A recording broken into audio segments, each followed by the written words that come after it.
Hello, welcome to Strip Threads.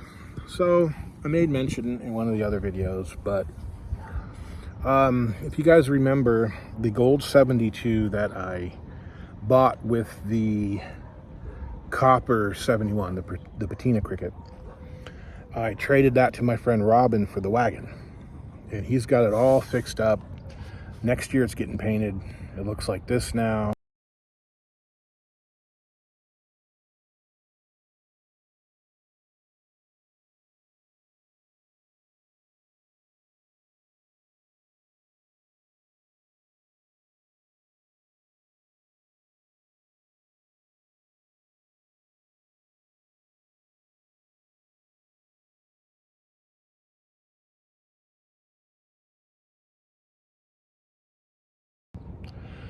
So he contacts me, sends me a text, and in that text is a yellow 72 Plymouth Cricket sedan without the decor group.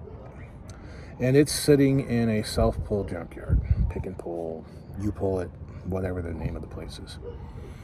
You can tell by the pictures. Well, those places will not sell a complete vehicle. Sometimes if they get a title with it and it's late model and worth something, they'll sell it, for retail pricing with a junk slip maybe, or a rebuilder title. Some of them do. This place doesn't.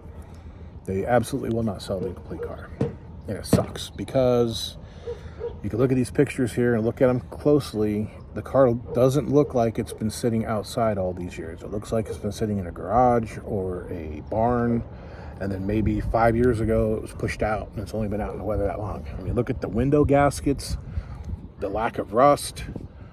It's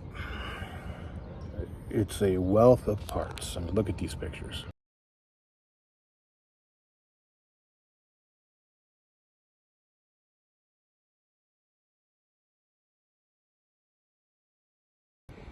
So as you can see, the wheel well openings don't show any rust. The rockers don't show any rust. All that. So like the bumpers, the back bumpers got that little bit of damage, but I can straighten that out. So the bumpers I could use, the rockers I can use if they're not damaged from the forklift. I need at least one to make the panel under the bumper for the wagon, because I've been told that it's the same curve, the same shape as what the wagon used. But beyond that, the panel between the taillights, you can see that it's had some work done. That paint doesn't quite match there. But even so, I don't think it was much damage. And regardless of that, it's the piece under the bumper that I could use in the wagon, and it would be, it would have the license plate cut out, and it would be almost the right curvature. So even if I cut the license plate section out and welded it into this rocker, or added a little bit of curve, or even changed the curve, it wouldn't matter. That piece would work. I need that. A spare rear axle would be good to have. About the only one I might end up having that I know is good is the one in the patina cricket. And, it's still in the car. The car's still complete. I've got those other two axles that I don't know if they're any good. I haven't been able to ever test them, and there's no axle shafts in them. So if I lost a wheel bearing, I'd either have to get a bearing from England, or I would have to yank the axle shaft out of this axle and swap it. On that, I put the Green Cricket up for the winter and pull it out spring. So the plan is to take the Mazda, load that bad boy up. I've got it ready to go right now, as a matter of fact. So take that Mazda up north, it's 6 hours north, and buy the back half of the car. They will sell me the back half of the car. The problem is they don't have, they have a price list of all the components and what they cost. So there is no back half of the car. There are quarter panels, there is bumpers, there are trunk lid, there's back window, there's rear axle assembly. There really isn't anything for rear springs or rear suspension, but I'm hoping that would be included with the axle assembly. Back seat, So basically, the way for me to buy the back half of the cars, I would have to buy each individual component by itself. And I've done this before. I bought a cab for the Courier,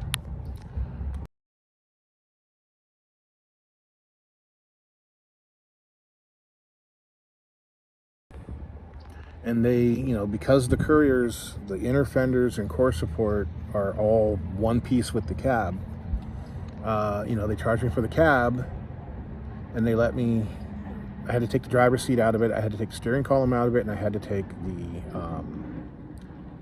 gauge cluster out of it. Everything else stayed in it. The heater box stayed in it, the windshield back window stayed in it, carpeting stayed in it, the doors had to come off, the fenders had to come off, hood had to come off, radiator, all that. But the master cylinder, brake booster stayed in it, all that stuff. And so I'm hoping that this place, I'm really hoping they're sympathetic. I mean, because honestly, they're not going to sell anything off of that car except to me. There's nobody anywhere around here that has one. All the other owners of the Crickets are on the East Coast. I'm the only person close. So, I'm hoping that I can cut the car in half, and I'd probably cut it right at the firewall, cut the B-pillar out of it, and maybe they'd count that as whatever. But take the back window out because I don't need it. I'd like to take the trunk lid with me because I have 2 spare trunk lids here. And actually I have 3 spare trunk lids. None of them are great. Like, I have my original one from the Green Cricket, and my dad drilled out the trunk lock and he put a Cougar XR7 emblem over the hole. And so that screwed up. Plus, it's got Bondo in it from when the car got rear-ended way back when. You can see the video when I fixed all that. I've got one off of an Phantom Mist car, and it's got a lot of little dents in it and stuff from things being dropped on it, sitting on it, banged around. That came with those 3 cars I bought in Wichita back in like 2000 or 99. And then I've got the brown one that's on the 71 Aztec Gold car that donated the front half of the wagon. That one's got a couple dings, like sharp dings, that they're not real big, but they're very sharp, so they would be very hard to pull because the metal is so stretched. So realistically, you could just pack them full of Bondo. It's like something with a bolt came down and almost poked a hole in it. But that would be the best one I've got. Trunk lid would definitely, and all of them have significant pitting rust where they come down at the bottom there on the inside where the pinch weld is, where the skin comes over the inner structure.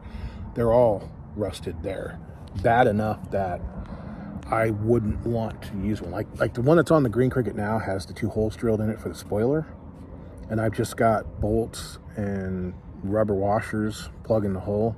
I'd like to take one, paint it black, make it look weathered, and swap it, but none of the ones I have over here have less rust than that one. So I don't want to. Maybe this one's better. Either way, if the trunk lid's expensive enough, I could go without. I'd kind of like to have the taillights, especially the housings, because none of the taillights I have here are in very good shape. The Cricket taillights, so they're all red. The ones that are on the Green Cricket are from, Great Britain, so they're red and amber, and I bought those brand new like 25 years ago. Whew. And they're starting to show little tiny cracks, but they still look good. But none of the ones I have here are good. They're very cloudy. They have lots of little crazing cracks in them. These ones look pretty good from the picture. The chrome doesn't look real pitted up from the picture. We don't know what it's going to look like when it's there. Everything I have here has damage, has corrosion. So there's that. The back bumper, again, I don't have a good back bumper. The best one I have is the one that was on the green car with a tiny bit of damage, and the chrome is bad. The original bumper I still have, and it's pretty bowed. It's going to be kind of hard to fix that one. The one on the back of the Patina Cricket is real bent up, real beat up. The one that was on the back of the wagon was incredibly beat up, and I actually chopped it and was experimenting with cutting, straightening, welding, and maybe I can get out and straightened out, but obviously it wouldn't be nice looking without a bunch of Bondo and paint. So grabbing the back bumper and definitely the front bumper, I've got one, the wagon had a good front bumper on it, but the chrome was very, very dull and rust stained. So it might be able to be polished out. The bumper on this yellow car looks a lot better. The hood. The wagon hood has some very bad pitting in the back of it. Like, I could probably poke a screwdriver through it and make a hole out of it. And if I remember correctly, the inner structure was rusted out around the hinges just a little bit. So not a very good hood. The Aztec Gold hood had that accident damage in it that I didn't fix very well, and it was kind of bad. Like, the whole front of the hood had a bow on the right side, and I pulled it out, but I think it's still kind of got a bow to it, and I think it might have a little bulge in it from the dent getting pushed kind of up. So I don't really want to use it unless I have to. And then I've got the one hood that I had kind of painted green and black and weathered and put on my car for a while in Washington because I didn't want the open hood scoop hood. That hood somebody has jumped up and down on, and it's really wavy and crappy, but you could use it. I'm not going to use it on the wagon though. It would take way too much to try to fix. So I'd like to grab the hood off of this car if it's any good. You'll look at it in the pictures. You can't really tell if there's any damage to it. There is some spots where the paint is peeled off, and it's a little rusty, but I don't know. We'll see what it looks like when I get there. The grill is obviously broken. I don't know about any of the interior parts. It'd be nice. I don't know if it's an early 72 or a late 72, so I won't know what door latches it has, but I'd have to grab all of that stuff, and they'd charge me for each piece. And that's what they told me. They'd charge me for each piece. So it'd be nice if I could give them, pay for the 2 quarter panels, pay for the bumper, and they just pay for the rear axle and walk out of there. It's still going to be like $600. But it just comes down to it. I've had where I bought a glove box for the Volvo, and they charged me for the bolt, the nut, the washer, and the glove box, and the hinge. And, they're sitting there, like the proverbial cash register. I'm like, holy crap. It still only ended up being $15, but still, come on. You buy the parts, they're not going to charge you for each individual little piece, usually. They'll charge you for the brunt of it. And, like, you buy a gauge cluster, they're not going to charge you for the speedometer, the gas gauge, the temperature gauge, and the light bulbs. They're just going to charge you for the cluster because it's a unit. But I don't know what's going to happen. So I got a credit card. So I can go up there, I can buy the stuff, and then I can pay the credit card back, $50 a paycheck, whatever. And call it good. It's kind of one of those things where if it was Courier parts, if it was Valiant parts, if it was DeSoto parts, I wouldn't be so anxious about it, so desperate about it, because you can get those parts. They come up, you find them, they're still available. Cricket parts, you don't find. You don't find them in junkyards. They pop up once in a blue moon. I mean, in the last 5 years, I've had, 3 or 4 of them pop up.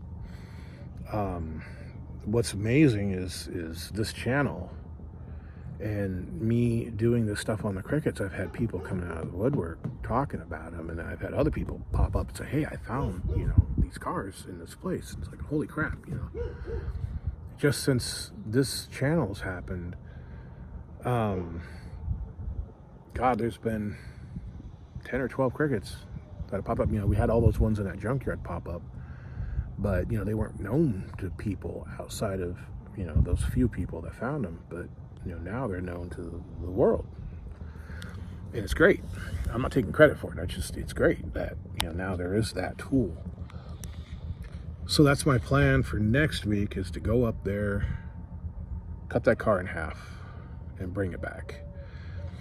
if I could afford it, God, I wish they'd sell the whole car. I'd go up there with the Jeep and my trailer. Actually, I wouldn't. I'd go up there with the tow bar. I'd take a tow bar off the wagon and drag it back with the Jeep. Because the trailer's really heavy. There's no way in hell I'd be able to drive that Dodge up there and back. 55 miles an hour and that thing. And the gas mileage, 8 miles a gallon, 7 miles a gallon, no. But anyway, that's just something I wanted to tell you guys about and see. Who knows, maybe there's some of you guys out there that might want some parts off of it. We might be able to work out something, but I don't have the upfront funds to go beyond what I am going to do anyway. So you definitely have to pay for the stuff beforehand, but I don't really want to reveal where it's at until I'm there, but until I get what I want off of it. But anyway, that's what's going on between working on the Valiant, working on the Savoy, and dealing with this Cricket. And that's it for now. That's it. I'll let you guys know next week when I head up there. There'll be another episode on it.